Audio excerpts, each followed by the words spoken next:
236장입니다.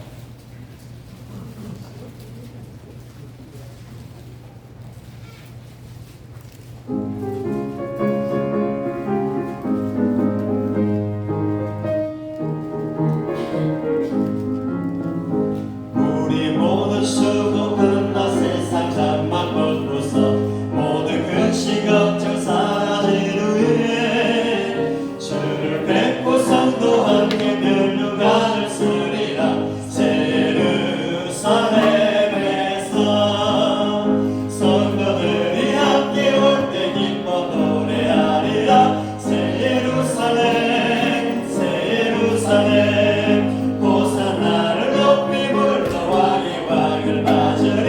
새 예루살렘에서 가는 길이 외로워도 주님 말을 묻으리. 시험 환난 거친 걱정 없으며 주를 믿고 따라가는 그의 뜻을 알리라. 새 예루살렘에서 성도들이 함께 올 때 기뻐 노래하리라. 새 예루살렘 새 예루살렘 호산나를 높이 불러 왕의 왕을 맞으리. 새 예루살렘에서 내가 세상 강변하고 모든 눈물도 주의 영광 찬란하게 비출 때 나를 구속하신 주를 믿고 돌아오리. 새 예루살렘에서 성도들이 함께 노래하리라. 새 예루살렘 호산나를 높이 불러 왕의 왕을 맞으리. 새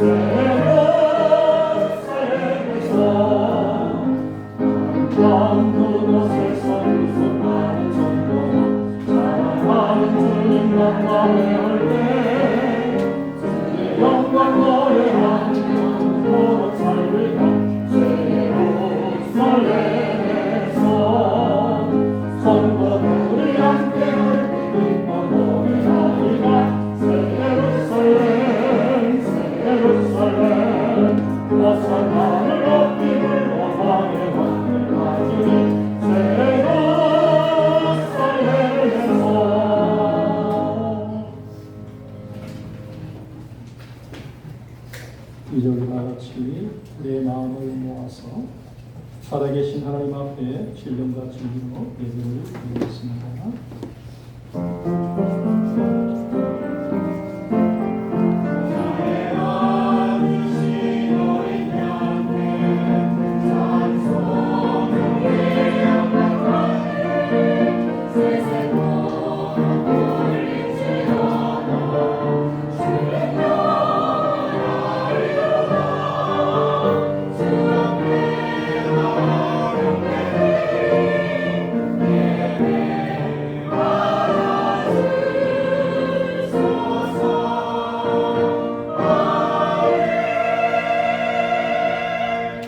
내가 전심으로 주께 감사하며 신들 앞에서 주께 찬송하리라. 내가 주의 성전을 향하여 예배하며 주의 인자심과 성실하심으로 말미암아 주의 이름에 감사하오니 이는 주께서 주의 말씀을 주의 모든 이름보다 높게 하셨습니다. 우리의 산성이신 하나님, 감사와 찬송을 올려드립니다. 지난 한 주간도 권능의 팔로 저희들을 지키시고 발걸음마다 의롭고 평탄한 길로 인도해 주심에 감사를 드립니다. 주님께서 저희들의 건강과 명예와 재산을 지켜주셨기에 저희들처럼 평안하고 복된 삶을 누리고 있습니다. 그러나 이 세상의 그 뜻과 권세를 누림보다 거룩한 주에 하나님을 예배하고 하나님의 말씀을 소유하는 것이 가장 복된 것임을 고백합니다. 하나님을 경외한 분은 이 예배를 기쁘게 받아 주옵소서. 예수님의 이름으로 기도하옵나이다. 아멘. 다 같이 일어나셔서 찬송가 27장을 찬송하겠습니다.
교동님 73을 들어보겠습니다.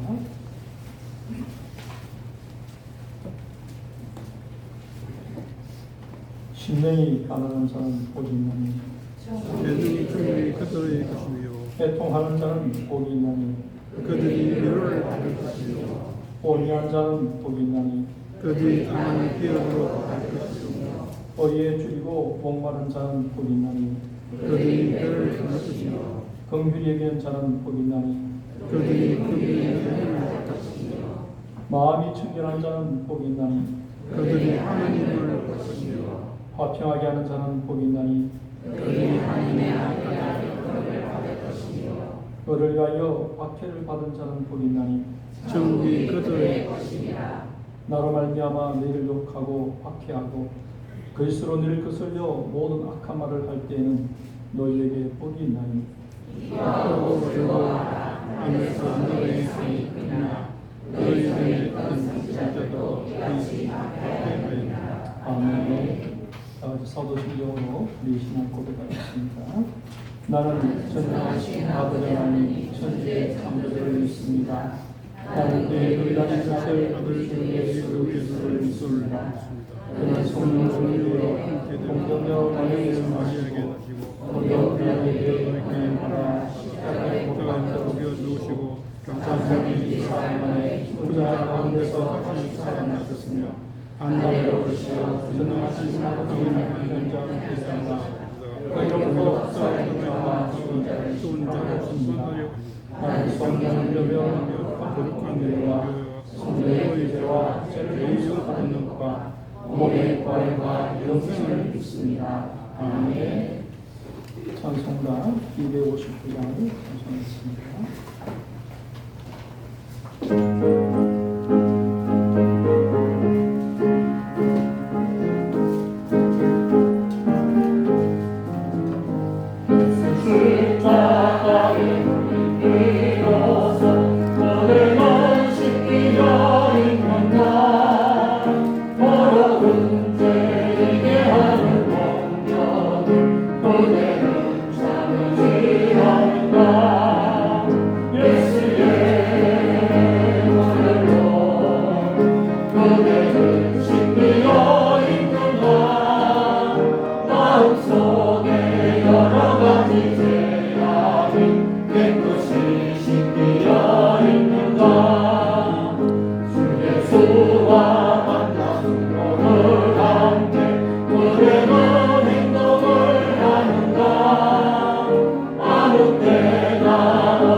예수 다시 올 때 그대는 여전하게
이곳을 지나서서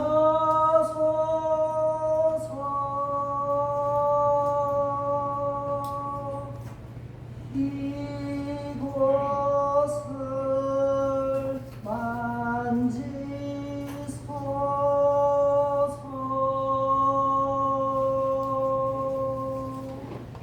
내 안에 죽어가는 모든 예배 다 살아나리라.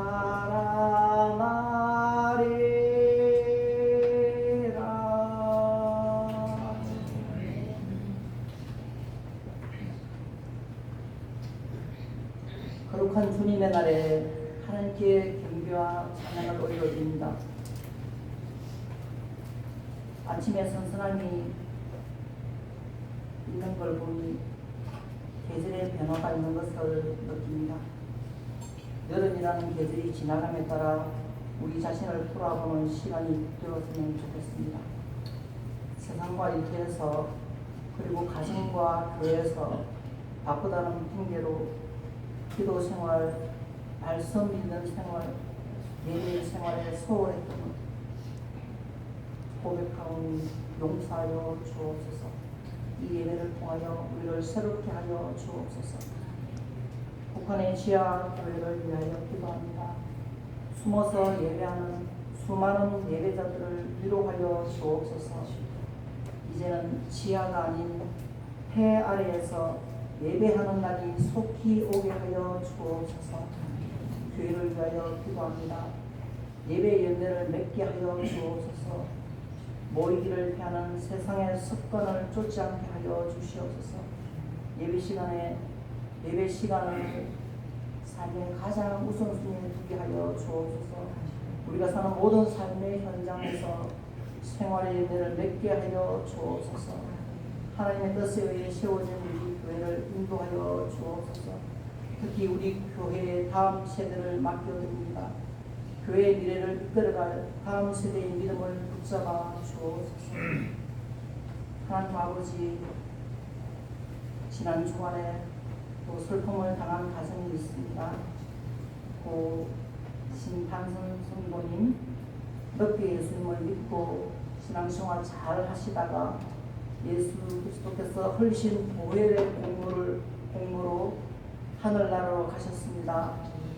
유가족들에게 주님의 따뜻한 위로가 있게 하여 주옵소서. 어머님이 할머니가 섬겼던 예수님을 자녀들이 믿음으로 자자손손 하나님을 예배하는 자로 살아가게 하여 주옵소서. 오늘도 말씀을 기대합니다. 목사님을 말씀과 성령으로 충만케 하여 주옵소서. 오늘 말씀을 통해 우리의 우둔한 생각이 지혜롭게 변화되게 하여 주옵소서. 우리를 향한 하나님의 뜻을 온전히 깨달아 알게 하여 주옵소서. 하나님의 말씀을 아멘으로 받아 우리의 삶의 영적 양식으로 삼게 하여 주옵소서. 승가대의 찬양을 받아 주옵소서. 예배 성도는 모든 자들에게 은혜 더하여 주옵소서. 은혜가 풍성하신 예수님 이름으로 기도합니다.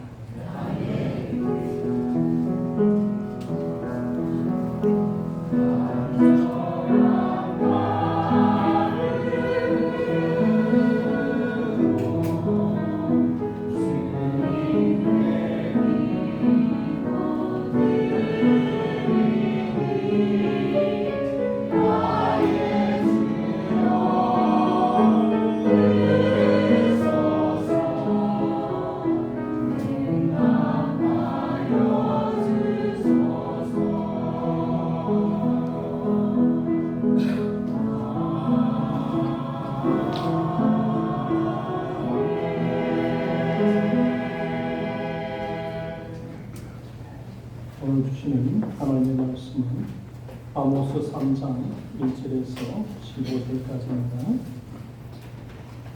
구약성경 1277페이지입니다.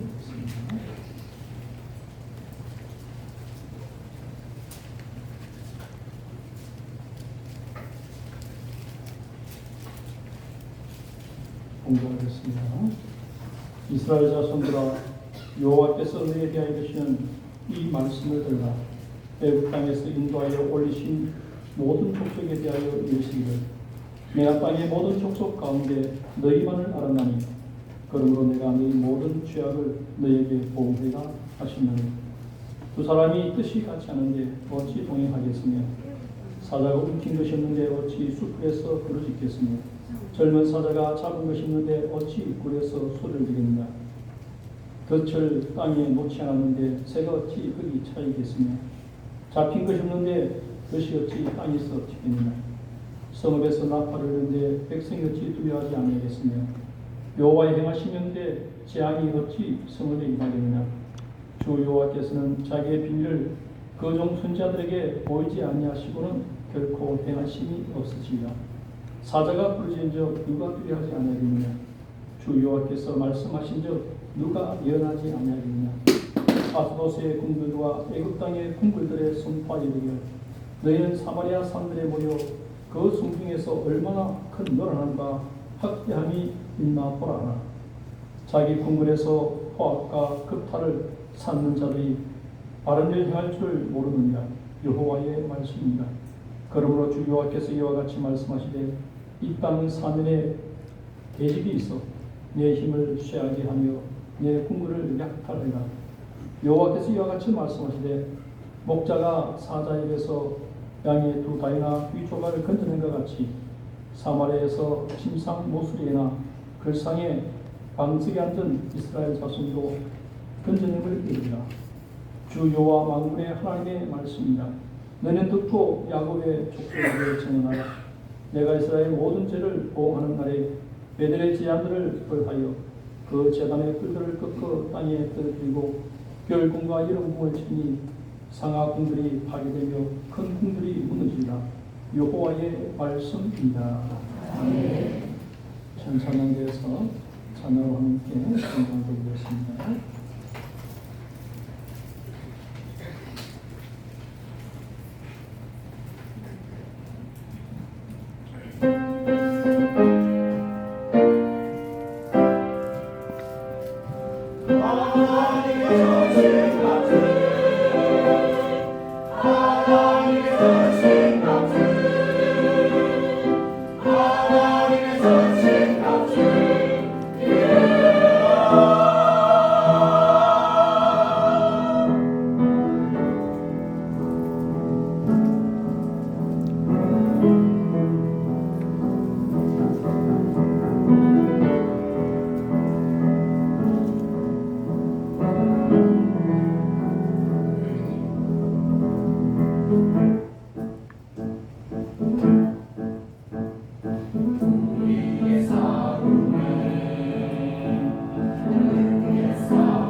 하나님의 전신 각수를 입고 세상에 나아가서 성전보로 올려야 할 책임이 우리에게 있다는 것을 다시 한번 깨닫게 하시니 감사합니다.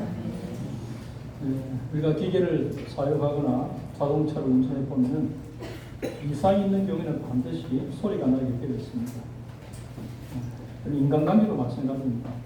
남녀가 결혼해서 살아갈 때 행복한 가정이 되기 위해서는 서로 협력하고 존중하는 것이 중요하고, 근데 부부가 서로 사랑하지 않고 혼자서 마음대로 행동할 때 그 가정에서는 삐걱거리는 소리가 나게 되고 나중에는 큰 소리를 내면서 가정이 깨어지는 거죠. 오늘 말씀을 보면 하나님께서 이스라엘 백성들을 이스라엘에서 이끌어내실 때 그냥 이끌어내신 것이 아닙니다. 하나님이 그들을 이끌어내신 목적이 있었습니다. 하나님께서 이스라엘 백성들을 이끌어내신 것은 이 세상에서 철저하게 하나님의 뜻에 따라 움직이는 하나님의 군대로, 하나님의 특공대로 이스라엘을 부르신 것입니다. 그래서 하나님께서 이스라엘 백성들을 하여금 광야에서 무려 40년 동안 하나님의 말씀에 따라 움직이는 특공대 훈련을 받게 하셨습니다. 하나님의 군대로. 그래서 이스라엘 백성들이 하나님의 손에 완전히 붙들려서 하나님의 뜻대로 움직일 때 그들을 통해서 하나님의 기적이 나타납니다. 그래서 여호수아가 이스라엘 백성을 이끌고 가나안 땅에 들어갈 때 요단강이 끊어지고 여리고성이 무너졌으며 심지어는 태양과 달이 멈추고 서는 기적이 일어났던 것입니다. 그런데 중요한 것은 이스라엘 백성의 이 임무가 또 언제까지냐? 이스라엘 백성의 임무는 세상 마지막 때까지였습니다. 그런데 이스라엘 백성이 가나안 땅에 들어가서 풍족한 생활을 하면서 하나님의 뜻을 망각하고 자기들이 좋아하는 방식으로 신앙생활하고 사회생활을 했습니다.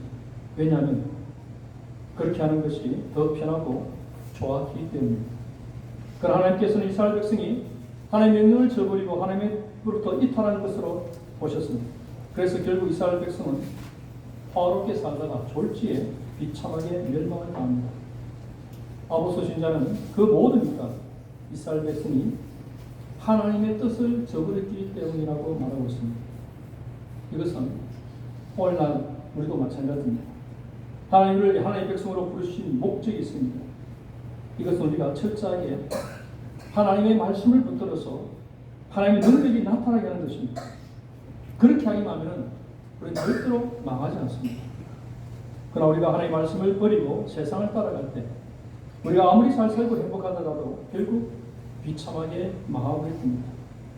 아모스 선지자는 3장에 들어와서 이 말씀을 들라, 이 예언의 첫 부분 들으라는 말로 설교를 시작합니다. 1절 상반절을 보면 이스라엘 자손들아 여호와께서 너희에 대하여 이르시는 이 말씀을 들으라. 여기 들으라는 것은 지금 이스라엘 백성들이 하는 행동에 대해서 하나님께서 몹시 진노하고 있다는 것입니다.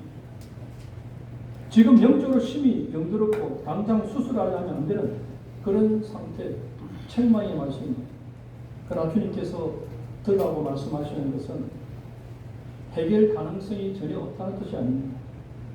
만약 이 백성이 지금 이 순간이라도 자신의 잘못을 깨닫고 정신을 차리면 그동안 잘못한 것을 용서받을 수 있기 때문에 지금 들으라고 하는 것입니다. 그래서 하나님의 백성들은 항상 하나님께서 책망하시는 말씀을 잘 들어야 됩니다.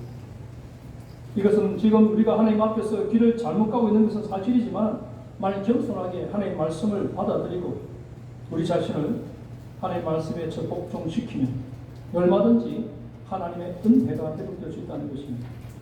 그래서 우리는 지금까지 잘못한 것도 중요하지만 더 중요한 것은 지금 내가 깨달은 하나님의 말씀에 내 고집과 자존심을 붙여서 복종시킬 수 있느냐는 것입니다. 그래서 참 놀라운 것은 우리가 지금까지 아무리 하나님의 말씀대로 살려도 안 되는 것들이 하나님의 말씀을 듣고 은혜 받아서 결심을 하면은 그때까지 안 되는 것이 될 때가 많습니다. 그러면 하나님은 충분히 기뻐하시고 또 다시 사용하여 주시는 것입니다. 예를 들어 이런 비행기가 하늘을 날다가 정상적인 위치에서 벗어나면 경고음이 들리게 되어 있습니다. 그런데 비행기가 고집스러워서 계속 잘못된 방향으로 비행기를 몰고 가면 사고를 당하게 되지만, 그러나 경고음을 듣고 방향을 바로잡으면 다시 정상적으로 비행을 할 수가 있습니다. 자, 우리 1절과 2절 말씀을 한번 읽어봅시다. 1절, 2절 시작. 이스라엘 자손들아, 여호와께서 너희에게 이르시니 이 말씀을 들으라. 애굽 땅에서 인도하여 이르시니 모든 족속에 대하여 이르시되 내가 땅의 모든 족속 가운데 너희만을 알았나니 그러므로 내가 너희 모든 죄악을 너희에게 보호하리라 하셨나니. 이스라엘 백성들의 특별한 임무에 대해서 말씀하고 있습니다. 물론 이 세상에 많은 민족이 있지만 이스라엘 백성은 하나님의 특별한 목적을 위해서 존재하는 자들이었습니다. 저 하나님께서 이스라엘 백성을 애굽에서 올라오게 하셨는데 이 민족에 대하여 특별한 뜻이 있었습니다. 그것은 하나님께서 이스라엘 백성을 오직 하나님의 뜻을 이루는 민족으로 쓰시기 위해서 그를 인도하셨던 것입니다. 저 하나님께서 애굽에서 노예 생활하던 소망이었던 백성들을 노예에서 건져내신 것은 단순히 이스라엘 백성들이 결혼해서 자식들을 많이 낳고 농사를 잘 지어서 부자가 되도록 하기 위해서가 아닌 것입니다. 어떤 영화를 보면은 가끔 감옥에서 종신형을 살고 있는 사람을 정보원으로 쓰기 위해서 그와 접촉해서 네가 나라를 위해서 이런 임무를 맡겠다면 감옥에서 꺼져내겠다, 끝내주겠다라고 협상하는 내용이 나옵니다. 그래서 그 죄수가 그렇게 하겠다고 하면은 새로운 신분증을 주기도 하고 새 이름을 주어서 오직 새로운 임무만을 위해서 살게 합니다. 마찬가지입니다. 하나님께서는 아무 소망 없이 애굽에서 수십 년 내지 수백 년 동안 노예 생활을 배우던 이스라엘 백성을 애굽에서 인도하여 내시면서 오직 하나님의 말씀대로 행하는 자가 되고 맹세를 받았던 것입니다. 나는 너의 아버지가 되고 너의 하나님이 되고 너는 내 백성이 되고. 그래서 하나님께서 이스라엘 백성에게 가르치신 말씀은 이스라엘 백성은 떡으로 사는 것이 아니라 하나님의 말씀으로 산다는 것입니다. 사실 이스라엘 백성들이 하나님의 손에 붙들려 사용된다는 것은 엄청난 축복입니다. 왜냐하면 지금까지 하나님께서는 하나님의 일을 위해서 주로 천사를 사용하시고 태풍이나 지진이나 엄청난 바람 같은 것을 사용하셨습니다. 그런데 이제는 더 정확하게 하나님의 뜻을 이루기 위해서 말이 통하는 이스라엘 백성을 택하신 것입니다. 그래서 이스라엘 백성은 오직 죽도록 하나님의 말씀에 순종하기만 하면 되는 것입니다. 하나님이 하나님을 하고 하나님이 하지 말라고 하는 일을 하지 않으면 그때 하나님의 능력이 나타나는 것입니다. 그런데 하나님은 바로 이런 이스라엘에 대해서 지금 말씀하고 있습니다. 애굽 땅에서 인도하여 올리신 모든 족속에 대하여 이르기를 내가 땅의 모든 족속 가운데 너희만을 알았다. 내가 너희만을 사랑했다. 자, 하나님께서 자기가 특별하게 택하신 백성에 대해서 말씀한 이유는 아무리 이스라엘 백성이 하더라도 인간이기 때문에 기계처럼 정확하게 하나님의 말씀에 순종하지 못할 때가 있기 때문입니다. 예를 들어서 기계나 로봇은 주인이 시키거나 입력하는 대로 움직이게 되어 있습니다. 그런데 인간은 어떻습니까? 아무리 주인이 명령을 하더라도 말을 잘 알아듣지 못할 수도 있고 혹은 마음이 원하지만 몸이나 감정이 따로 놀아서 제대로 할 수 없을 때가 많이 있습니다.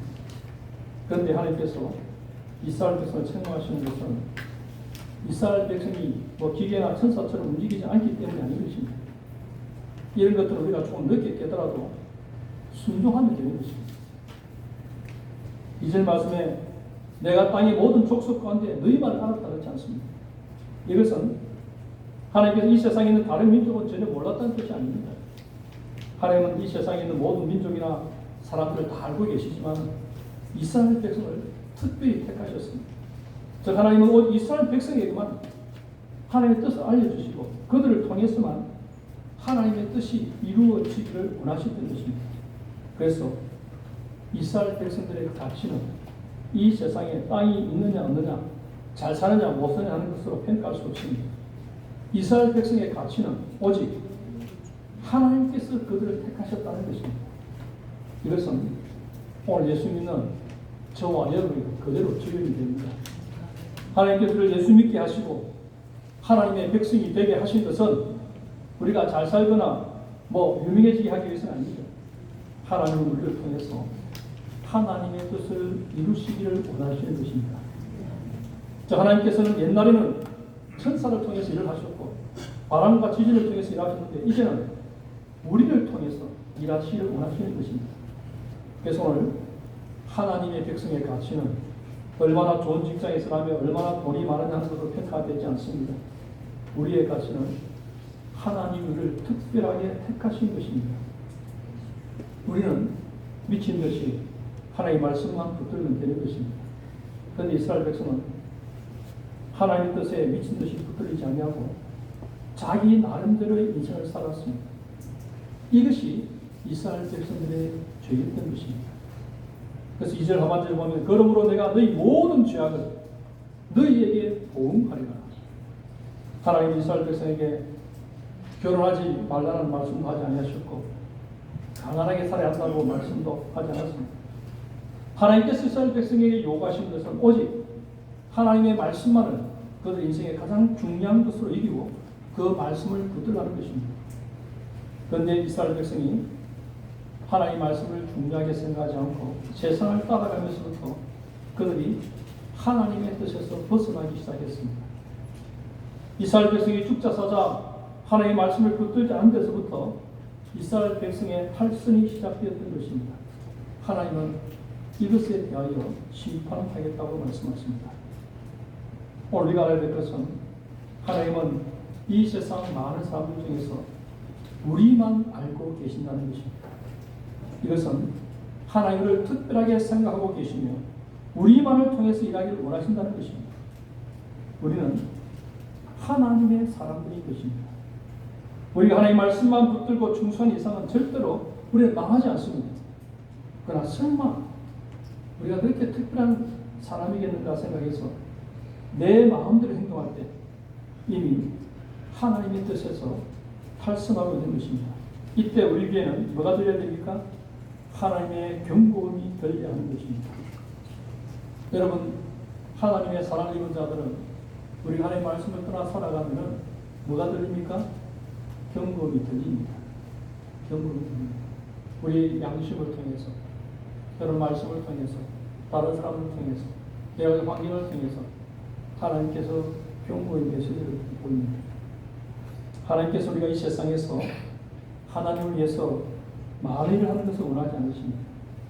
하나님 우리가 알고 세상 사람들을 위해서 많은 일을 하는 것도 원치 않습니다. 하나님께서 우리가 원하시는 것은 하나님의 말씀만 붙들고 가는 것입니다. 그러면 하나님의 능력이 나타나고 하나님은 기적이 이루어지게 되는 것입니다. 우리가 지금까지 살아오면서 그렇게 고난을 많이 겪은 이유가 무엇입니까? 그것은 하나님이 우리를 손에 잡으시려고 하나님의 손에 맞는 도구로 만드시는 과정이었습니다. 그러나 우리는 너무나 매끄러워서 하나님의 손에 붙잡히지 않고 늘 미끄러지기만 했습니다. 그러나 그 많은 고난을 받으면서 이제 하나님의 손에 맞는 도구가 된 것입니다.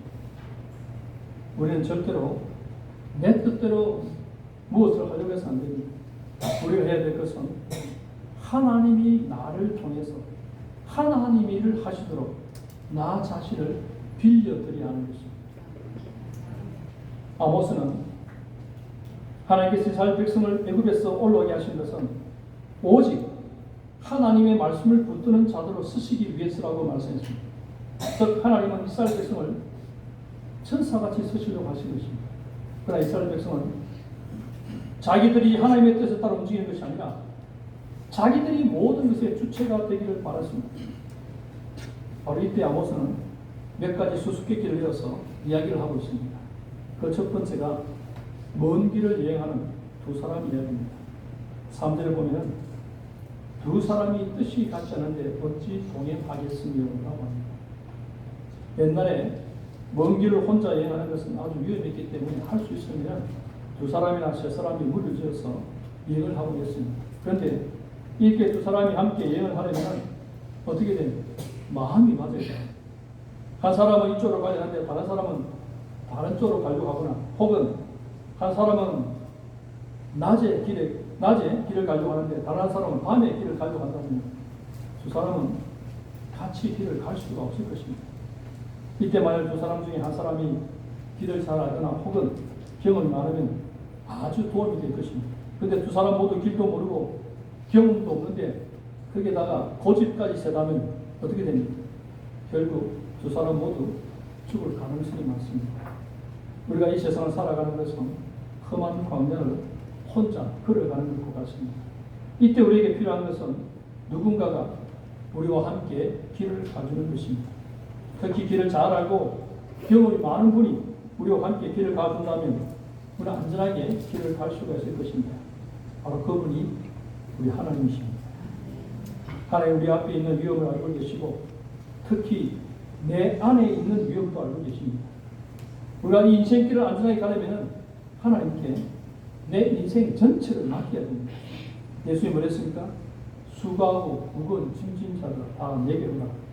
그러면서 예수님은 내 멍에는 쉽고 내 짐은 가금이 했습니다.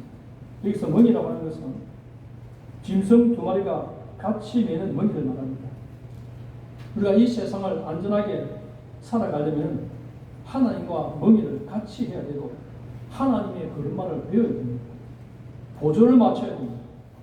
그런데 이스라엘 백성은 하나님의 걸음마는 시시하고 싫다고 하면서 세상의 걸음마를 좋아했습니다.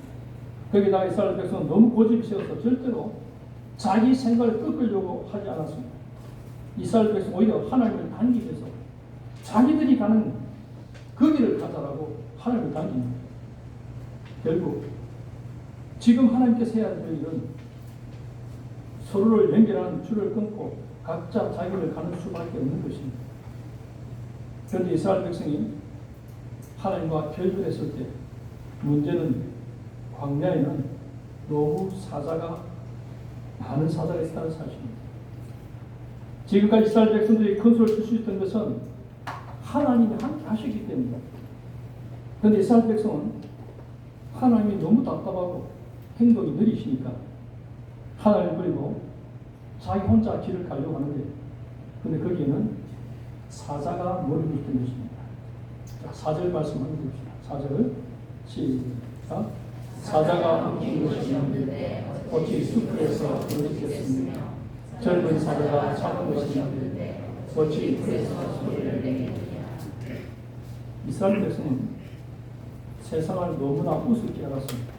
그래서 자기들의 머리와 열심만 있으면 이 세상 어디에서나 성공하고 잘 살 수 있을 거라 생각했습니다. 그런데 이스라엘 백성이 그동안 하나님 멀리함으로써 상당히 세상적으로 강해지긴 했습니다. 왜냐하면 우리가 하나님의 말씀을 가까이 하면 약해지게 되어 있습니다. 즉 하나님을 의존할 수밖에 없습니다. 그러나 이스라엘이 사는 길은 하나님 앞에서 약해지는 것입니다. 내가 약해져야 하나님이 강하게 일하십니다. 왜냐하면 하나님은 바로 이렇게 약한 자들의 하나님이 되어 주시기 때문입니다. 그런데 이스라엘 백성이 하나님의 말씀을 믿지 못하니까 스스로 강한 자가 되었습니다. 그러나 하나님은 강한 자들의 하나님을 되어 주시지 않으십니다. 그래서 이스라엘 백성은 하나님을 의지하지 않고 살려고 강해졌는데 세상적으로 말하면 돈도 많이 벌고 권력도 높아가고 자기 편도 많이 만들었는데 이 정도 되면 이제 나를 이길 자가 없을 것 같았는데 그런데 세상에는 이스라엘보다 엄청나게 강한 나라들이 많이 있었다는 거죠. 그곳에는 아수르도 있었고 바벨론도 있던 것입니다.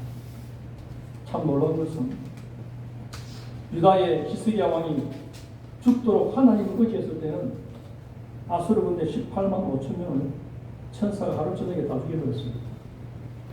그런데 히스기야보다 훨씬 강했던 이스라엘은 그 아수르에 의해서 망했던 것입니다. 이상한 것은 이스라엘이 강해질수록 주위 나라들이 으르렁거리기 시작했습니다. 그 이유는 주위 나라들이 이스라엘을 먹이로 생각하기 시작했기 때문입니다. 여러분, 우리가 죽으라고 하나님 말씀에 순종하면 주위 나라들도 어른거리지 않습니다. 왜냐하면 하나님의 말씀에 순종하는 자들은 잡아먹어도 맛이 없기 때문에 그 배우가 너무 무섭습니다. 그러나 우리가 세상을 따라가면 적이 많아집니다. 왜냐하면 다른 나라 사람들이 자꾸 잡아먹고 싶은 그런 생각이 들기 때문입니다. 그리고 세 번째 수수께끼는요, 눈에 보이지 않는 덫에 대한 이야기입니다. 자, 5절 말씀 다 같이 한번 봅시다. 시작. 덫을 땅에 놓지 않았는데 새가 어찌 그를 치겠습니까? 잡힌 것이 있는데 덫이 어찌 땅에서 깨겠느냐. 예를 들어서 하늘 잘 날아가는 새가 갑자기 떨어진다면 무슨 이유 때문입니까? 우리 눈에 보이지 않지만 거기에는 거물이 있기 때문에, 덫이 있기 때문에, 또 거물이 갑자기 땅에서 확 뛰는 것도 거기에 새가 걸렸다는 걸 의미하는 것입니다. 그래서 아모스 선지자는 새가 갑자기 떨어지는 것도 덫이 있는 것이고, 거물이 갑자기 출렁거리는 것도 거기에 새가 있기 때문이라는 것입니다. 이건 다른 말로 하면 이 세상에 원인이 없는 결과가 없고 결과가 없는 원인이 없다는 것입니다. 요즘식으로 말하면 모든 것은 심은 대로 거두게 되어 있는 것입니다. 다시 말해서 어떤 사람이 잘 달리다가 갑자기 실패하는 것은 거기에 눈에 보이지 않는 덫이 있기 때문입니다. 그래서 우리는 이 뜻대로 잘 되지 않을 때 무엇인가 하나님이 나의 길을 막고 계시다는 것을 알아야 됩니다. 그런데 미련한 사람들은 길이 없고 덫에 걸려서면서 앞으로 계속 돌진하러 가다가 죽는 것입니다. 여러분, 예를 들어서 경제가 어렵고 취직이 잘 되지 않는 것은 하나님이 덫을 치신 것입니다. 왜 그렇습니까? 바로 이때가 하나님의 말씀으로 돌아와야 할 때인 것입니다. 계속해서 막히면은 그때는 막힌 데 계속 돌진한 게 아니고 그때는 딱 수도하고 하나님 앞에서 기도하면서 무엇이 문제인가를 파악해 보는 것입니다. 자, 6절 말씀 들어봅시다. 6절 말씀 시작. 성읍에서 나팔을 울리되 백성들 지지하지 아니하겠으니 여호와의 행하시는 게 재앙이 없이 있음을 믿으니. 자, 나팔이 울린다. 성읍에서. 이것은 전쟁이 터졌기 때문에, 전쟁이 터졌다고 나팔을 울린다. 마찬가지로 재앙이 임하는 것은 모두 하나님이 시키시기 때문이라는 말씀입니다. 여호와의 행하시는데 어떻게 재앙이 없이 성읍에 임하기를 알지 않습니다. 하나님의 허락 없이 이 세상에 그 어떤 재앙들이 일어나지 않습니다. 만약 이것이 사실이라면 우리 하나님의 백성들은 다른 일에 신경을 쓰기보다는 하나님의 말씀을 들어야 그런 올무에서 빠져나갈 수 있습니다. 여러분, 하나님이 함께 하시면 대적이 아무리 덫을 쳐도 우리는요 7개를 막으면 8개 빛도 생깁니다. 하나님께서 길을 내십니다. 사막에도 길을 내시고 강야에도 물을 내시는 분이 하나님이십니다.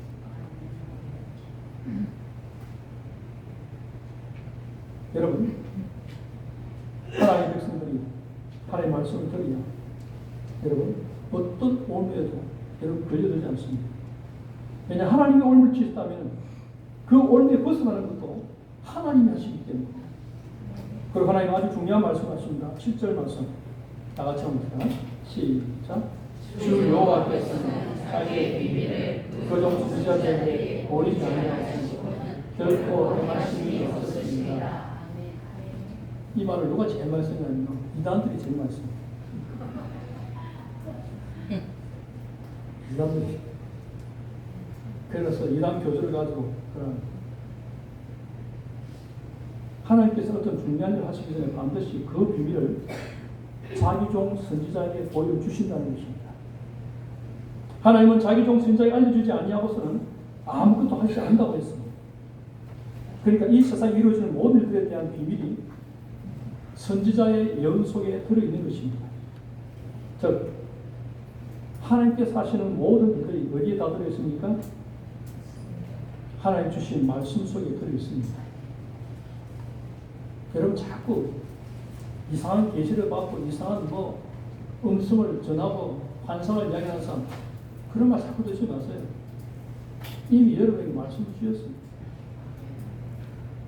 여러분에게 직접 주신 말씀입니다. 하나님 말씀 속에 다 들어있습니다. 참 좋으신 하나님께 우리가 믿음으로 나아가고 기도하고 기다리니 하나님께서 말씀으로 인도해 주십니다. 우리에게 주실 축복도 모두 하나님의 말씀 속에 들어있습니다. 그래서 우리가 하나님의 말씀을 붙들 때 모든 재앙을 피할 수 있고 나갈 수가 있고 하나님의 복을 가질 수가 있습니다. 그럼에도 불구하고 어리석게도 자기 생각이 성경보다 더 지혜롭다고 생각하고 자기 능력이 하나님의 능력보다 더 힘있다고 생각하는 이 어리석은 사람 얼마나 많습니다. 자, 8절 말씀 들어봅시다. 시작. 사자가 부르짖은 즉 누가 일어나지 않느냐. 주 여호와께서 말씀하신 즉 누가 일어나지 않느냐. 결국 하나님은 하나님 자기 자신을 정글의 사자로 비유하고 계십니다. 여러분, 정글에서 가장 사납고 힘있는 짐승은 사자입니다. 그래서 다른 짐승들은 아무리 목이 마르고 먹을 것이 많아도 누굴 신경 써야 됩니까? 사자를 신경 써야 됩니다. 사자를 신경 써야 살아남을 수 있습니다. 바로 이 사자의 소리는 하나님의 말씀입니다. 최근에 사자 소리가 나지 않았습니다. 그래서 숲을 속에 있는 짐승들은 사자가 죽었다고 생각해서 자기 멋대로 살기 시작했습니다. 그런데 어느 날 갑자기 엄청난 사자의 울부짖는 소리가 들렸습니다. 이것은 뭘 말합니까? 사자가 다시 사냥을 시작했다는 뜻인 것입니다. 무슨 말입니까? 선지자의 설교는 사자가 부르짖는 소리입니다. 이것은 하나님은 살아계시며 하나님은 인간들의 죄와 교만에 대해서 가만히 있지 않으신다는 바로 그 메시지입니다. 하나님의 백성이 살 수 있는 이유는 하나님의 말씀을 붙들기 때문입니다.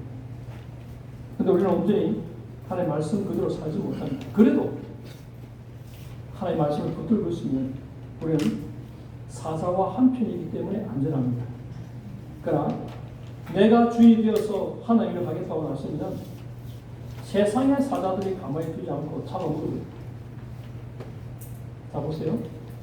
우리가 하나님 말씀에 올인하고 말씀대로 살아갑니다. 하나님께서 사방의 대적들을 다 막아주십니다. 화물을 넘보줍니다.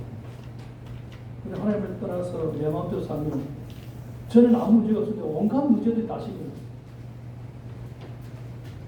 우리나라 사람들은 아주 좋은 아파트에서 너무 조용하게 살기 때문에 다른 사람 형편을 잘 알지 못합니다. 그러다 갑자기 부부가 사는 소리가 들리거나 혹 누군가가 자살을 했다고 하면 그때서야 뭘 깨닫습니까? 아, 그들이 결코 행복하지 않았구나 하는 것을 짐작합니다. 오늘 이 본문 당시 다른 나라 사람들은 이스라엘이 너무나도 행복한 나라인 줄 알고 있었습니다. 왜냐하면 사마리아 성벽이 높고 튼튼했고 이스라엘 사람들은 모두 잘 살고 있었기 때문입니다. 특히 이때 이 이스라엘 나라를 가장 부러워하고 따라가려고 했던 길을 썼던 나라가 누구냐? 유다였습니다. 유다는 이스라엘 나라를 보면서 자기보다 강하고 잘 살고 강대하니까 얼마나 부러웠는지 모릅니다. 그런데 이스라엘은 결코 행복한 나라가 아니었습니다. 먼저 하나님께서는 이스라엘 주인 있는 나라를 초청해서 이스라엘의 은밀한 내막을 보게 하셨습니다. 자, 9절 말씀 다 같이 봅시다. 시작. 아수도스의 궁들과 애굽 땅의 궁들의 송파에 너희는 사마리아 산들에 모여 그 성중에서 얼마나 큰 늘어남과 각당에 있나 보라. 다른 사람이 볼 때, 야, 이스라엘은 정말 좋은 나라다, 행복한 나라다, 부럽다. 그런데 하나님께 실상을 보였습니다. 하나님 어떤 계기에 의해서 이스라엘 주위에 있는 나라 궁굴에 사마리아에서 일어나고 있는 좋지 못한 일들을 그들 나이로 알게 하셨습니다. 하나님 아예 이 사람들이 사마리아 산 그 주위에 모여서 사마리아 안에서 어떤 일이 나오는가 한번 보라 하시는 것입니다. 실상을 보게 하십니다. 이것은 우리가 멀리까지 갈 필요가 없습니다. 여러분, 교회가 조용할 때는 사람들이 교회가 행복하고 평온한 곳이라고 생각합니다. 그런데 요즘 교회에서 싸우는 소리가 세상 밖에까지 다 알려집니다. 교회 안에서 갑자기 싸우는 소리가 나니까 신문이나 방송에서 관심을 가지고 그 안에서 일어나는 일들을 막 세상에 전부 알리는 것입니다. 그래서 세상 사람들이 교회에서 어떤 사람이 싸우고 있고 그들의 재산은 어떻게 되고 지금 어떤 부분을 가지고 주도권 다툼을 하고 있는가 세상이 다 알게 되버립니다. 여러분 하나님의 백성에 좋지 않는 내막을 세상이 알린 것 자체가 하나님의 심판의 시작인 것입니다. 하나님 심판하죠. 여러분 베드로와 요한이 성문 미문에서 구라는 사람에게 한 말이 무엇입니까? 은과 금은 내게 없거니와 내게 있는 것은 내게 있는 곧 나사렛 예수 그리스도 이름으로 그러라. 은과 금은 내게 없다. 내게 있는 건 예수 그리스도의 이름입니다. 예수 그리스도의 능력. 오늘 사람들은 교회를 돈이 많은 것으로 생각하는데 이것은 너무나도 위험한 생각입니다. 왜냐하면 교회는 돈으로 일하는 것이 아니라 하나님의 말씀의 능력으로 일하는 것입니다. 옛날에 다른 나라 사람들은 이스라엘의 수도 사마리아를 아주 이상적인 도시로 생각하고 있었습니다. 왜냐하면 거기에 사는 사람들은 모두 겉으로 볼 때 신앙심이 깊을 뿐 아니라 집이나 집안에 있는 기구들을 모두 이 세상에 최고로 좋은 것들로 꾸며 놓고 살고 있었기 때문에 아마 당시 사람들에게 이 세상에 가장 살기 좋은 도시가 어디냐 물었다면 주저하지 않고 사마리아 그렇게 말했습니다.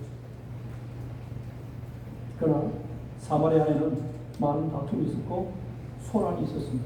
그 이유가 무엇입니까? 사마리아에는 하나님의 말씀의 능력이 없고 돈만 많이 있었기 때문입니다. 여러분 사마리아에 살고 있는 사람들은 대개 집을 몇 채씩 갖고 있었습니다. 그 이유가 무엇입니까? 가난한 자들 내어 졌고 그 집을 차지해버리기 때문에 물론 우리 하나님의 백성들도 복을 받아 잘 살 수 있습니다. 그러나 그렇다고 해서 우리가 결코 가난한 자들을 무시하거나 쫓아낼 권한은 없는 것이죠. 왜냐하면 가난한 자들이나 부자들이나 다 똑같이 소중한 하나님의 백성들입니다. 그래서 부자들은 더 조심을 해야 되고 지식인들은 더 조심을 해서 혹시라도 가난하거나 배우지 못한 자들이 무시를 당하거나 심리김을 당하는 느낌을 주지 않도록 해야 됩니다. 그런데 10절 보십시오. 뭐라 했습니까? 10절 다 같이 봅시다. 시작. 자기 공부에서 과학과 끝을 삼는 자들이 바른 일을 할 줄을 모르는 여호와의 것입니다. 여기서 궁이라고 하는 것은 집을 아주 크게 짓는 것을 말합니다. 이 사람들이 집을 크게 지으려면 가난한 자들의 집을 쌓아야 됩니다. 옛날 하나님께서 가나안 땅을 점령하고 각 지파별로 가정 단위로 그러니까 땅을 분배했습니다. 그러니까 아무리 많아도 자기 집은 한계가 있습니다. 그 부자가 큰 집을 지으면 어떻게 됩니까? 옆에 있는 다른 집을 매수해야 됩니다. 그런데 이 부자들이 어떻게 합니까? 궁을 지으니까 가난한 자를 내어줬고 자기를 크게 지으면서 그것이 악한 짓인 줄 모릅니다. 왜냐하면 이들은 자기가 복받는 것이 당연하다고 생각하기 때문에 요즘으로 치면 교회가 성장하기 위해서는 어떤 일도 괜찮다 생각하는 것 비슷합니다. 교회가 부흥되고 큰 교회가 되기 위해서는 어떤 방법을 써도 괜찮다고 생각하는 것. 이것은 바른 일을 행할 줄 모르는 것입니다. 하나님 이런 식으로 크게 되라고 말씀하신 줄 듣고 이런 방법으로 부흥하라고 말씀하지 않았습니다. 하나님 비록 적어도 좋으니까 하나님의 백성다운 모습을 가지라고 하셨던 것입니다. 이것이 바른 것입니다. 이미 지도자들의 머릿속에는 무조건 커져야 되고 무조건 발전해야 한다는 생각이 박혀 있어서 바른 일을 할 줄 모르는 것입니다. 그래서 11절 다 11절 시작. 그러므로 주 여호와께서 이와 같이 말씀하시되 이 땅 사면에 계집이 있어 내 힘을 시하게 하며 내 국물을 약하게 한다. 자 보세요. 이스라엘 백성이 스스로 강해지고 부자가 되려고 하니까 그것이 통했습니다. 아주 강하게 되었습니다. 스스로 강하게 하려고 부자가 되려고 하니까 부자가 되었습니다. 자기 힘으로 가난한 자를 약탈하고 빚을 빌려주고 못 갚으니까 노예로 팔아버리고 그 땅을 차지합니다. 어떻게 수단과 방법을 가지지 않고 열심히 노력하니까 강하게 되었고 부자가 되었습니다. 그런데 이스라엘이 생각하지 못한 것은 그들이 하나님의 말씀을 그리고 부자가 되고 숨을 쉴 때 세상에서 적들이 생기기 시작한 것입니다. 그래서 세상 사람들은 그때부터 하나님의 백성이 특별하다는 것을 인정하지 않았습니다. 하나님의 백성이나 자기들이나 생각을 행동하는 게 똑같기 때문에 똑같이 욕심 부리고 똑같이 약탈하고 똑같이 자기 말을 위해서 그래서 이스라엘 백성들이나 그들이요 헌금이나 또 약한 자들을 앞에서 벌어들이는 그 돈들이 이제 엉뚱하게 사람들이 다른 나라의 협상이나 조공으로 다 나가버리고 나중에 힘이 없어버리고 버린 돈이 정말 유용하지 못한 거예요. 즉 돈이라고 하는 것은 하나님이 지켜주셔야 모이는 것이지 하나님이 지켜주지 않으면 다른 것으로 자꾸 나가게 됩니다. 즉 자기 얼굴을 낸다든지 아니면 다른 데에 기부를 해야 한다든지 해서 쓸데없이 돈이 나가서 나중에 보면 그것만 번지를 하지 실제로는 부실하게 되는 거죠. 자, 이런 비근한 예를 들어서 우리 상담동에 농업처럼 놀라면 돈 얼마 써야 됩니까? 정치한다고 뭘 콩 함차 보려면 얼마나 돈이 많이 드는지 모릅니다. 예, 얼굴을 내밀어 들고 밥도 쌀 때 들고 자꾸 써야 됩니다. 그러면은 그 견제는 어떻게 됩니까? 자기 견제는 그것만 했으면 떵떵거리면서 살 텐데 그거 안 보고 나서 혹상 마음 그래서 선지도 안 돼 보세요.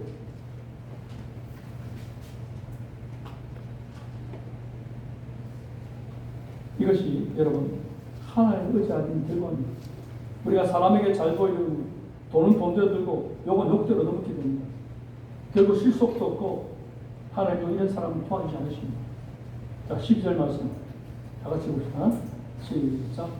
여호와께서 이와 같이 말씀하시되 목자가 사자에게서 양의 두 다리나 귀 조각을 건져낸 것 같이 사마리아에서 침상 모서리에나 글상에 방석에 앉은 이스라엘 자손도 건져내버릴 끼거리라. 하나님께서 사마리아가 두 가지 과정에 의해서 말할 것이 아닌데 하나는 사마리아가 쓸데없는 일을 자꾸 하면서 힘이 없어지는 것입니다. 여러분 하나님 백성은 하나님의 말씀만 붙들어야 힘이 나게 되어 있습니다. 그런데 사마리아는 인간들의 힘을 의지했고 관계를 유지하려고 보니까 지출이 많았습니다. 그 반면에 하나님을 붙들지 않으니까 하나님의 능력은 없어지고 있었습니다. 그러다 어느 날 갑자기 사자가 덤비드는데 그것들은 전부 다 잃고 귀 조각이나 다리 정도만 남게 되는 것입니다. 너무나도 비참하게 됩니다. 다 삼켜지고 남은 것은 귀 조각이나 여러분 다리 한 조각인데 이스라엘이 하나님의 백성의 사명을 잊었을 때 그들은 결국 겉으로는 굉장히 성공한 것 같았지만 더 강한 나라의 공격이나 재앙으로 모든 것이 없어지고 말았습니다. 여러분 사자가 양을 잡아먹었는데 다리 두 개나 귀 조각만 남았다면 이것은 뭡니까? 살아있는 것이 아니라 죽은 것입니다. 즉 이스라엘에게 옛날에 하나님의 축복을 받았다는 흔적만 남은 것입니다. 우리가 하나님의 말씀에 헌신하지 않으면 크고 작은 불편한 일들을 통해서 힘이 다 빠지게 됩니다. 한 가지 일이 끝나면 그 다음에 또 다른 일이 생기고 그 일이 끝나면 또 다른 일이 생겨서 정작 중요한 것들은 손도 못 대보고 시간을 다 보내고 마는 것입니다. 그래서 하나님의 말씀을 붙들지 않는 교인들은 겉으로는 멀쩡한 것 같은데 속으로 골병이 들고 있습니다. 공부를 잘한 것 같은데 실제로 친구들과 시간을 낭비하고 있고요. 장사를 잘한 것 같은 쓸데없는 뜯기는 돈이 많은 것입니다. 그러다가 결정의 순간에 어떻게 하십니까? 사자 같은 재앙이 던져들어서 망하고 마는 것입니다. 여러분 어떻게 해서 이스라엘 백성들이 이렇게 망하게 되었습니다. 그것은 바로 이들이 하나님의 백성의 정체성을 잃어버리고 있기 때문입니다. 우리 하나님의 백성들에게는 성공이나 출세나 자기 생각이 중요하지 않습니다. 우리는 하나님의 말씀이 양식이고 하나님의 말씀이 우리의 목적인 것입니다. 우리가 아무리 잘 살아도 아무리 복을 받아도 여러분 하나님의 말씀을 붙잡고 붙들어야 재앙은 이익이 되어 있습니다. 돈이 많다고 이익이 아닙니다. 그런데요, 대우의 사람들이 좀 성공가 나오면 교만해서 이 정도면 되었다라고 생각해서 자기 생각대로 갑니다. 그러면 그때부터 위험이 시작합니다. 자, 15절 보세요. 15절 따라서 시작. 별궁과 여름궁은 죽이니 상하궁들이 파괴되며 큰 궁들이 무너집니다. 여호와의 말씀입니다. 이때 이스라엘 왕들이나 또 많은 부자들이요 여러 개의 궁들을 갖고 있었습니다. 저 겨울집이 있었고 여름집이 있었으며 상으로 장식한 상하궁도 있었습니다. 이렇게 하는 것이 소위 잘 나가는 사람들의 유행이었습니다. 귀족들도 마찬가지입니다. 여러 채의 집을 가지고 있어 어떤 집은 여름용으로 썼고 어떤 집은 겨울용으로 씁니다. 옛날에는 난방이나 냉방이 쉽지 않았습니다. 그러니까 아예 집 자체를 어떤 것은 벽이 없게 만들어서 여름용으로 썼고 어떤 집은 벽을 두껍게 만들고 문을 달아서 겨울용으로 썼습니다. 그뿐 아니라 또 만화님들을 위해서 별채를 가진 자들이 많았습니다. 이 별채는 특히 집안을 여러 가지 상하 장치로 꾸미기 때문에 상하궁이라고 불렀습니다. 그들을 보기에 사마리아는 가장 아름답고 살기 좋은 곳이었습니다. 자, 12절 끝을 보면은 사마리아에서 침상, 모서리나 글상에 방석에 앉은 이스라엘 자손도 그렇게 표현합니다. 여러분, 침상, 모퉁이나 글상에 방석을 달았다는 것은 요즘 말로 표현하면 소파와 같은 것입니다. 이때 사마리아 사람들은 풍족하게 잘 살았던 것입니다. 요즘에는 뭐 우리나라에도 소파 없는 집이 없고 침대 없는 집이 없지만 옛날 사마리아 사람들은 이 상황을 볼 때 너무나 사치스러웠습니다. 그런데 심각한 문제는 그들이 왜 존재하는지 그 존재의 목적을 잃어버린 것입니다. 하나님의 백성이 자신들이 존재하는 목적만 제대로 알면 어떻게 사느냐는 것은 그렇게 중요한 것이 아닙니다. 즉 하나님이 복을 주시면 잘 살면 되는 것이죠. 지나치게 사치할 필요가 없는 것입니다. 물론 우리가 가진 것을 가난한 자에게 다 주는 것도 좋지만 우리가 가난한 자의 그 고난의 가치를 인정해주고 그들이 가진 것을 빼앗지만 않아도 잘하는 것입니다.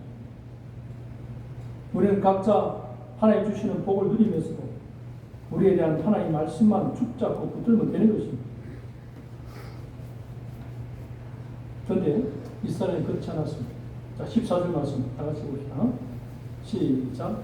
내가 이스라엘의 모든 죄를 보응하는 날에 베델의 제한들을 떠나며 그 제단의 뼈들을 끄고 땅에 떨어뜨리고. 자, 여기 보세요. 이스라엘께서 끝까지 모세의 율법으로 돌아오지 않고 베델의 검소한 신앙을 집착했습니다. 그죠? 베델의 제단들. 하나님 결국 적을 보내서 그 제단들을 부수고 그 제단의 불을 끄 것입니다. 이스라엘 신앙은 하나님의 말씀만 결사로 붙들어서 부흥을 일으키는 신앙, 그 신앙이 아니었습니다. 이스라엘은 하나님의 장품과 세상의 장점을 같이 취하면서 자기 야망이나 욕심을 향해서 달리는 시기였습니다. 하나님과 재물을 개발하여 섬겼습니다. 하나님 섬기니까 보기에 믿음 좋은 것처럼 보이고 예배도 거창하게, 제사도 거창하게 드리는 돈이 많으니까 화려하고 승리하게 합니다. 그러면서 자기 재물의 이익을 위해서는 가난한 자를 폭탄하고 쫓아내고 노예로 팔아버리고 그러면서 버는 돈을 가지고 상하궁도 짓고 별채도 짓고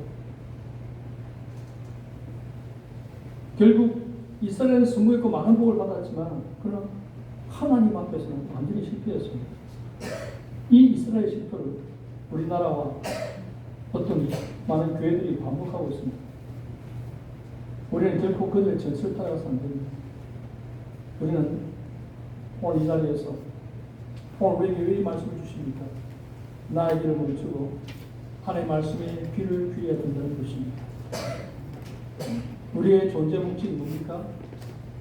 우리를 통해서 하나님의 뜻이 드러나는 것입니다. 하나님의 뜻이 합당한 도구로 만들어져야 됩니다. 우리 끊임없이 빠져나가야 돼요. 내 방식대로, 내 마음대로, 내 생각대로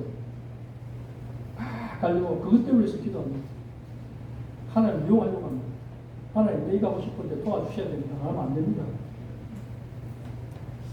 하나님은 나의 뒷배, 내가 주인, 그걸 안 해주면은 하나님 세상에 이럴 수가 있습니까? 원망하고 불평하고. 여러분 착각하지 마세요. 이스라엘이 열심히 노력했습니다. 수단과 방법을 가지고 악한 짓을 싸우면서 부를 축적했습니다. 그런데 문제는 부자가 되었습니다. 그런데 그때부터 말씀의 능력이 사라지게 되고 그때부터 주위의 적들이 어려르기 시작합니다. 오늘 저와 여러분들은 살든지 죽든지 하나님의 말씀만 붙들입니다. 여러분 하나님의 능력이 나타나야 됩니다. 하나님의 말씀을 붙들고 그 말씀에 순종할 때 여러분 하나님의 기적과 능력이 우리를 통해서 나타나는 것입니다. 오늘 아모스 3장은 아모스 이 말씀을 들으라 예언의 첫 번째 부분입니다. 이 예언을 통해서 왜 하나님께서 이스라엘 백성들과 함께 할 수 없는지 그 이유를 분명히 있어야 합니다. 두 사람이 함께 길을 가려면 다른 어떤 것보다도 마음이 맞아야 됩니다. 이스라엘과 하나님의 마음이 맞지 않아서 도저히 같이 갈 수 없습니다. 뜻이 같지 않다는 것입니다. 이스라엘들이 하나님의 말씀을 듣고 따라가야 하나님 이스라엘 백성들과 동행할 수 있는 것입니다. 그런데 이 백성들의 발걸음은 세상 사람들의 발걸음입니다. 그래서 하나님은 이스라엘 백성들을 내가 너희를 애굽 땅에서 인도하여 냈습니다. 광야 40년 동안 광야길을 걷게 하는 것은 사람이 떡으로 사는 것이 아니라 말씀으로 사는 것임을 철저하게 알게 하십니다. 또 그 약속대로 하나님의 군대로 가나안 땅을 정복하게 하시고 그 가나안 땅을 선물로 주셨습니다. 그런데 그들이 세상의 불을 맛보고 난 다음 그들은 하나님을 버리고 가나안과 같이 되었습니다. 그래서 하나님께서 사자처럼 그렇게 그들을 말씀하십니다. 오늘 저와 여러분도 마찬가지고 오늘 이 시대도 마찬가지입니다. 여러분 어떻게 보면 하나님의 말씀에 붙들어 살아가는 것이 좀 손하고 볼품없이 보일지 몰라도요 우리에게는 약속이 있고 영원한 책임이 있고 성자가 어떤 사람 성자입니까? 마지막에 웃는 자가 성자입니다. 마지막에 웃는 자 열매를 맺어야 그 사람의 삶이 가치가 있는 것이죠. 그러나 하나님의 말씀대로 우리가 때로는 자기를 부인하고 손해를 보더라도 때로는 욕을 먹더라도 때로는 미련하더라도 자랑할 그 세상에 별로 없다 할지라도 하나님의 말씀에 붙들어 내가 믿음으로 순종했다면 여러분 내 인생 마지막 날에 하나님 앞에 당당히 말할 수 있습니다. 나는 부끄러운 삶을 살지 않았습니다. 부족하지만은 하나님을 진심으로 말씀에 진심으로 내가 붙들었습니다. 하나님 내 영혼 받으십시오. 얼마나 당당한 고백입니까? 오늘 이스라엘의 그 모습들을 보면서 오늘 시대에 주시는 하나님의 메시지 우리 자신에게 주시는 말씀 생각하면서 끝까지 하나님의 약속하신 말씀에 굳게 서겠습니다. 고백하며 나아가는 시간 되기 바랍니다. 살아계신 하나님 아버지 오늘도 하나님의 말씀을 통해서 이 시대를 보게 하시고 우리 교회와 우리 자신들을 보게 하여 주시니 감사합니다. 하나님께서는 하나님 그 어떤 것보다도 하나님의 그 약속의 말씀 붙들고 그 말씀에 온전히 자신을 드리며 살기를 원하시는데 우리는 자꾸 세상의 화려함과 영광과 세상의 부에 집착하려는 죄악의 욕망이 유혹받을 때가 얼마나 많습니다. 아버지 하나님 속지 않게 하여 주옵소서. 잠깐 있다가 없어질 헛된 것들 때문에 영원한 것을 잃어버리고 중요한 것을 놓치는 어리석음을 범치 않게 하여 주옵시고 우리가 화려하지 않거나 아무 내실 것 같지라도 하루하루 하나님의 말씀 붙들고 믿음으로 한 걸음 한 걸음 살아가는 것이야말로 가장 위대한 발걸음을 잊지 않게 하여 주십니다. 오늘도 주신 그 말씀 붙잡고 시대적인 사명 앞에 부끄럽지 않은 하나님의 사람들 다 될 수 있도록 성령으로 충만케 하시고 주께서 은혜 내려 주시기를 간절히 바라오니 주 예수님의 이름으로 기도하옵나이다. 아멘. 찬송가 546장 찬송하겠습니다.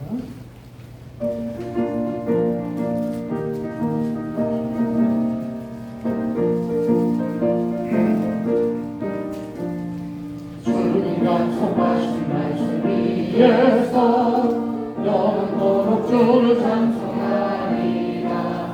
저는 없는 주께 영광 돌리며 약속 믿고 굳게 서리라.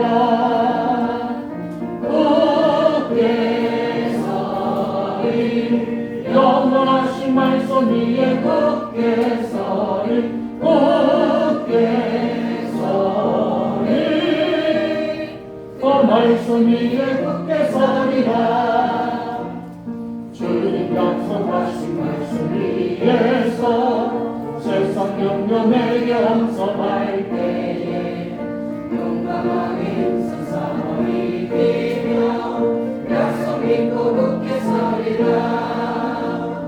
굳게 서리 영원하신 말씀 위에 굳게 서리 굳게 서리 그 말씀 위에 굳게 서리라. 주님 약속하신 말씀 위에서 영원하신 주의 사랑이 믿고 성령으로 힘써 싸워 이기며 약속 믿고 굳게 서리라. 굳게 서리 영원하신 말씀 위에 굳게 서리 굳게 서리 그 말씀 위에 굳게 서리라. 주님 약속하신 말씀 위에서 성령 인도하는 대로 행하며 주님 품에 항상 안식 얻으며 약속 믿고 굳게 서리라. 굳게 서리 영원하신 말씀 위에 굳게 서리 굳게 서리 그 말씀 위에 굳게 서리라.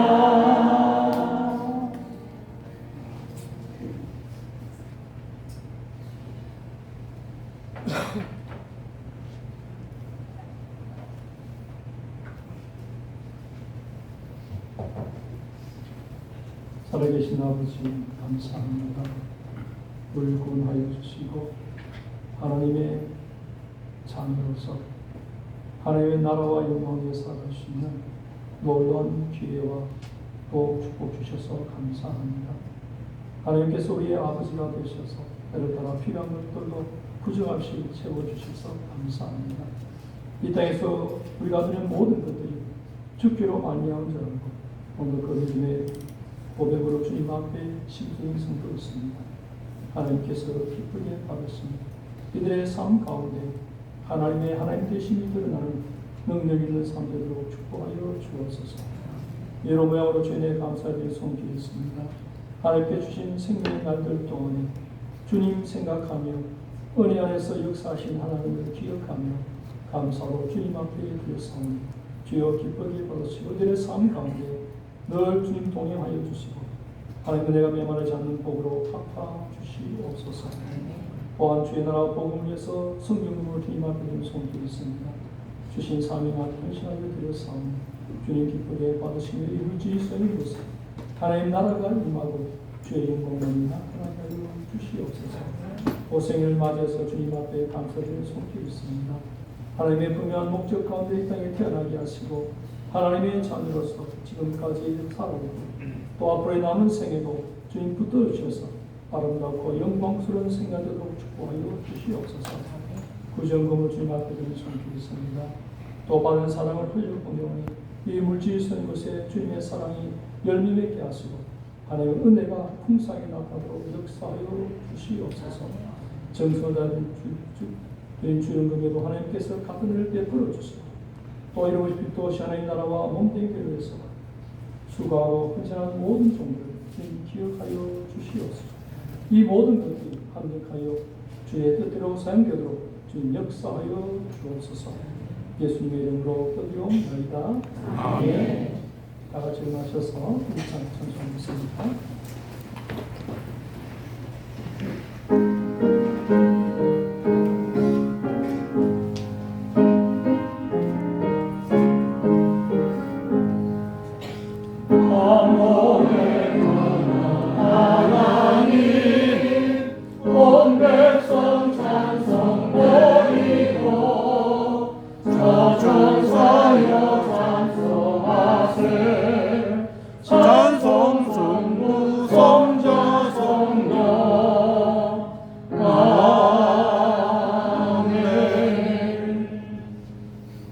주 예수 그리스도의 은혜와 하나님 아버지의 사랑과 성령의 교통하심이 이 마지막 세대 주의 약속의 말씀을 믿고 그 말씀 의지하며 살기로 다짐하는 모든 주의 백성들 위해 항상 함께 있을지어다.